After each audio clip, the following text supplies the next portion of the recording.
বাংলাদেশের বর্তমান প্রধানমন্ত্রী সহ আমাদের দেশের নেতৃবৃন্দকে আমরা বলবো, আপনারা একটু আমাদের গাইবান্ধার অন্তর্গত মোল্লারচর ইউনিয়নের গোপালপুর হাতিমারা সিদাইচর খামার সহ আশেপাশে অনেকগুলো চর রয়েছে, যে চরের মানুষগুলো দিন রাত কষ্টের সাথে যুদ্ধ করে জীবিকা নির্বাহ করছে। আমাদের এলাকার মধ্যে না আছে কোনো রাস্তাঘাট, না আছে কোনো যানবাহন, না আছে কোনো ভালো যোগাযোগ ব্যবস্থা। আমাদের এলাকার মধ্যে যদি কোনো মানুষ অসুস্থ হয়ে পড়ে, তাহলে ভ্যান, অটো কিংবা অ্যাম্বুলেন্স তো দূরের কথা, সামান্য 2 চাকার গাড়ি আমরা ব্যবহার করতে পারি না। আমাদেরকে বাঁশ কেটে বা আমাদের হাতের নাগালে যা থাকে তাই দিয়ে আমাদের একটা বেড তৈরি করতে হয়, যে বেডের উপর শুয়ে 4 জন ব্যক্তিকে কাঁধে করে নিয়ে নৌকা পর্যন্ত যেতে হয়। নৌকা যুগে 2 ঘন্টা অতিক্রম করার পর আমাদের পাকা রাস্তায় উঠতে হয়।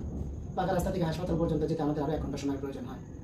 যদি ইমার্জেন্সি কোনো রোগীর আক্রান্ত হয়, তাহলে হয়তো হাসপাতাল পর্যন্ত যেতে পারবে না, মৃত্যুর স্বাদ আস্বাদন করে কবর জগতের বাসিন্দা হয়ে যাবে।